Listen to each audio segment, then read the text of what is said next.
Assalomu alaykum gul shaydolari, gul ishqibozlari. Bugun gullar haqida ma'lumotlar berishni davom etamiz. Bugungi videomiz ampelni geran haqida bo'ladi. Menda ampelni geranda mana shu turlari bor. Mana ko'rib turibsiz, juda ham chiroyli. Mana bunaqasi.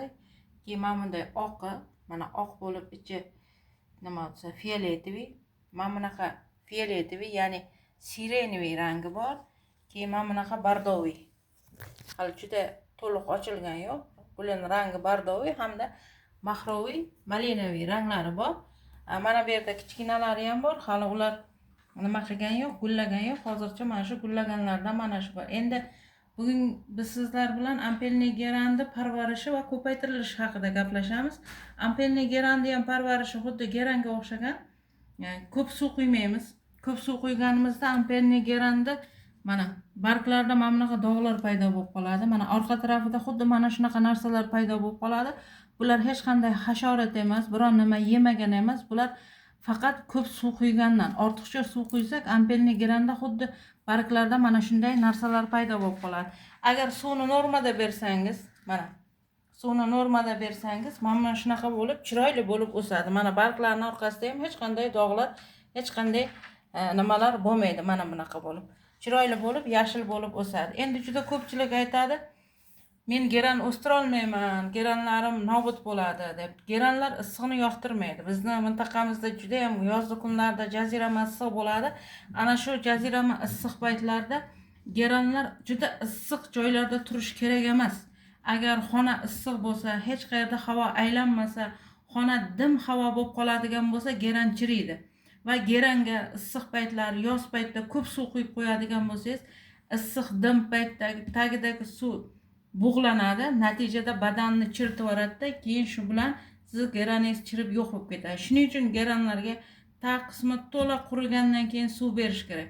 Tag qismi qurimasdan ustma-ust suv beraverish kerak emas. Geranlar umuman ortiqcha suvni yoqtirmaydi. Sprey qilmaysiz.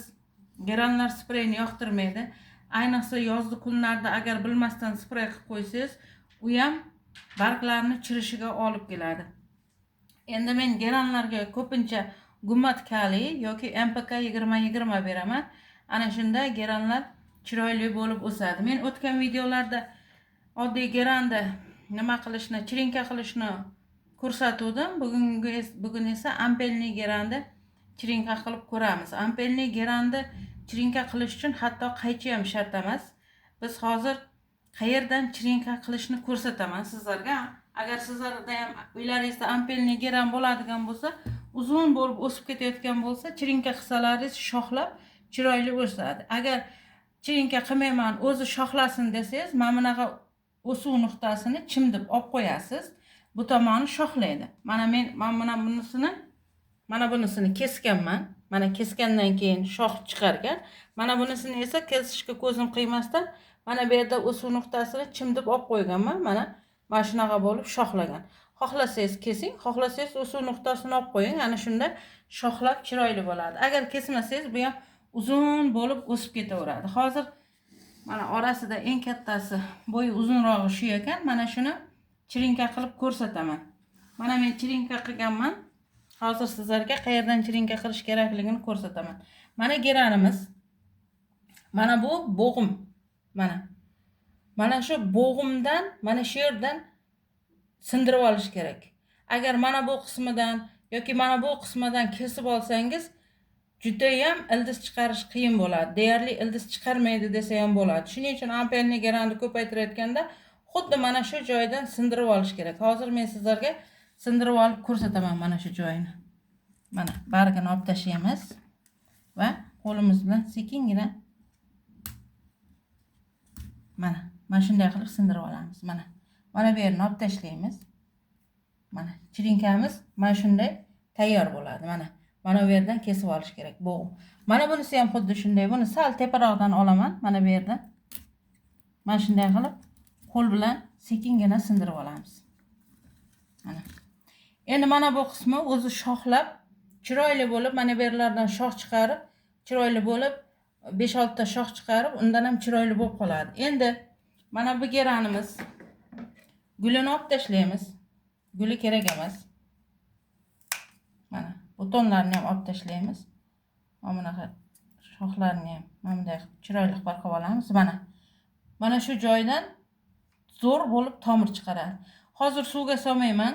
Hozir video kechasi olinyapti. Ertalabgacha qo'yib qo'yaman. Ertalab suvga solib olaman. Buni ham butonlarni qirqib olib tashlaysiz. Butonlari kerak emas. Buni men bu tarafda shoxlagan joyi bor ekan, turib turaversin. Mana shu holatda mana suvga solib qo'yaman. Mana shunday qilib ikkita chirinka hosil qilib oldim. Mana ko'ryapsizlar, mana bo'g'imidan kesdim. Mana bu yerdan sindirib olasizlar. Ana shunda juda ham tez chiroyli tomir chiqaradi. Demak, agar mana bu yerdan qirqib oladigan bo'lsangiz, ikki bo'g'im orasidan. Men ko'pincha gullarni ikki bo'g'im orasidan qirqing deyman. Men bu ikki bo'g'im orasidan qirqadigan bo'lsangiz, tomir chiqarish juda ham qiyin bo'ladi. Hozir men sizlarga ko'rsataman. Mana ampelni geran. Mana bu ham ampelni geran. Hozir ko'rsataman. Mana ampelni geran. Buni bo'yi kichikroq bo'lgani uchun mana bu yerdan qirqishga ko'zim qiymaganda kichkina bo'lib qoladi deb shoxni o'rtasidan qirqib olganman. Mana qachondan boshlab turibdi? 1 oy 40 kun ham bo'lib ketdi. Hali tomir chiqargan yo'q. Xuddi mana shu geran, mana bunga o'xshab mana bu yerdan qirqib olingan. Mana uje ikilib bu mana tomir chiqaryapti ichida. Mana tomirlar otib, zo'r bo'lib tomir chiqaryapti. Ekib qo'yganman. Tomir bu suvda tomir chiqardi, keyin bunga ekdim. Mana uje yangi barglar chiqarib, chiroyli bo'lib o'syapti. Shuning uchun ampelni geranni ko'paytirayotganda ana shu narsaga e'tibor berish kerak. Agar sizda ampelni geraningiz, hozir yana ko'rsataman.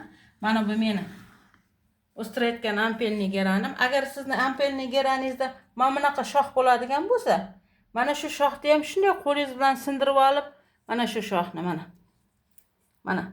mana shu ham eng zo'r tomir chiqaradigan joyi.